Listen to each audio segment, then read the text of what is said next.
오늘 좀 안보 이슈에 대해서 좀 깊게 폭넓게 저희가 준비를 해봤습니다. 북한의 ICBM 미사일 도발 파장, 북핵 위협이 급박해지자 미국 내에서는 이참에 김정은만 딱 집어서 교체를 해버리자, 김정은만 급기야 제거를 해버리자, 이런 얘기들이 구체적으로 나오고 있습니다. 그래서 오늘 저희 돌직구쇼에서 준비한 세 가지 이야기를 지금 출력물로 준비를 해봤습니다.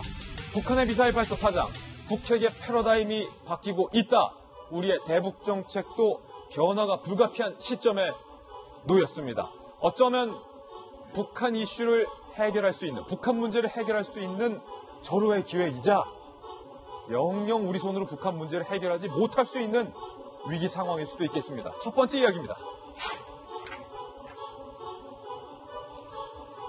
미국 내에서 북한과의 대화는 끝났다. 대화 종식을 사실상 선언했습니다. 힘을 얻고 있는 김정은의 정권 교체로 미국 내에서 북한 정권 교체에 대한 발언들 저희가 모아봤습니다. 함께 보시죠.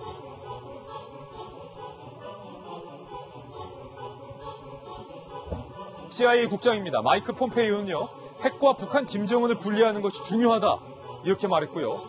UN 주재 미국 대사인 니키 헤일리는요, 대화의 시간은 끝났다. 북한이 국제 평화에 가하는 위험은 이제 모두에게 명백하다. 그리고 마이크 펜스 부통령은 불량 정권 도발 계속 용납 못한다. 모든 옵션이 테이블 위에 있다, 이렇게 밝혔습니다. 그러면서 제이 레프코위치 전 대북인권 특사는요, 북한 정권 교체가 중국의 이익이라는 것을 설득해야 된다.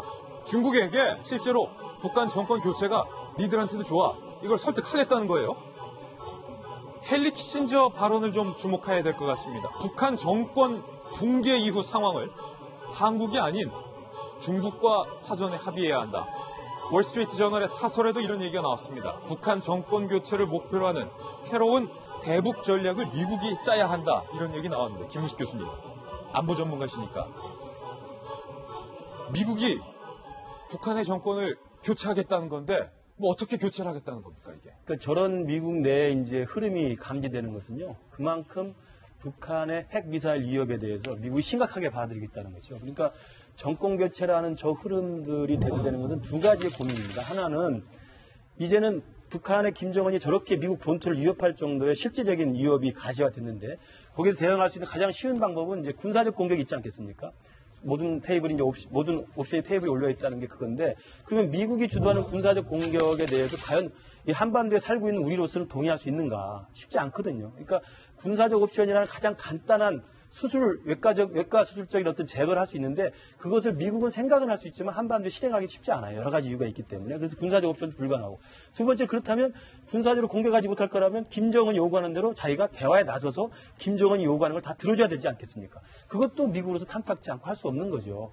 김정은 요구가 너무 황당한 거기 때문에. 그래서 대화도 불가능하고 군사적 공격도 불가능하다면 남은 게 뭐냐? 그러면 전쟁도 하지 않고 북한의 요구를 들어주지 않으면서도 이 문제를 해결할 수 있는 것은 김정은을 제거하는 방법밖에 없다는 생각이에요. 김정은만 딱 집어서 제거한다. 그러니까 김정은 제거의 방법은 바로 이제 여러 가지 다양한 압박과 수단을 통해 가지고 내부에서 정치적 변동을 요구하는 거거든요. 그것이 정권 교체일 수도 있고 쿠데타일 수도 있고 민중봉기일 수도 있고 다양한 방법이 있을 수 있거든요. 그래서 그런 북한 내부의 포리티컬 다이나믹스, 정치적 역동성을 활용해서 김정은 체제를 뒤집어 놓는다는 거거든요. 그런 것이 이제 월스트리트 저널이나 뉴욕 타임즈는 사실은 월스트리트 저널은 사실 미국 내 보수적인 신문이고 뉴욕 타임즈는 진보적인 신문이잖아요. 근데 둘 다 해서 저렇게 공교롭게도 비슷한 이야기가 나오고 있는 것은 그만큼 김정은의 핵 미사일 위협에 대한 미국 내의 고민이 심각한 단계에 들어섰고 이제는 실행 가능한 북한의 레짐 체인지라고 하는 실행 가능한 어떤 옵션을 좀 고민하고 있는 게 아닌가, 이렇게 좀 봐야 될 것 같습니다. 김정은 기자, 네. 외교안보에서 오랫동안 취재를 했으니까 실제로 미국이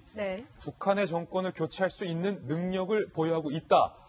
많은 전문가들은 그렇게 보고 있는데 키신저 전 장관의 발언이 저는 오늘 좀 주목해 봐야 될 것 같은데, 북한의 정권이 붕괴됐을 때 왜 이 문제를 미국은 우리와 상의하지 않고 중국에게 설득해야 된다라고 말하고 있는 겁니까? 강대강의 전략으로 이 문제를 해결해야 된다는 취지를 읽히기 때문에 더더욱 우리가 좀 우려스러운 부분인데요. 제가 2010년에 헨리 키신저 장관이 방한을 한 적이 있습니다. 국내 언론사와 또 연구소의 초청으로. 그때 연설이 끝나고 한 5-6명 기자들과 차담을 한 적이 있어요. 그때 그 자리에서 헨리 키신저 장관이 이런 얘기를 한 기억이 납니다. 저 예. 그 자리에 있었는데 김정은이 계속 북한 내부에서 받아들여질지가 미지수다. 저는 그때 이게 무슨 뜻인지 캐물었는데요. 그때는 헨리 키신저 참 대단합니다. 뭐라고 대답하냐면 내가 지금 대답할 수 있는 질문이 아니고 대답하고 싶지도 않다고 얘기를 하더라고요. 그런데 그 사람이 어제자로 지금 우리 서울에 전해진 조선일보의 신문을 보면 그리고 다른 일간 신문들을 보면 북한 문제에 있어서 중국에게 북한이 붕괴될 경우에 너네들이 잃을 게 없다. 중국에게도 득이 될 수 있다. 즉 미군 철수도 한반도에서 미군 철수도 가능하다는 부분을 언지를 준다면 이 부분을 충분히 현실 가능한 어떤 시나리오로 논의할 수 있다는 뉘앙스로 얘기를 하고 있어요.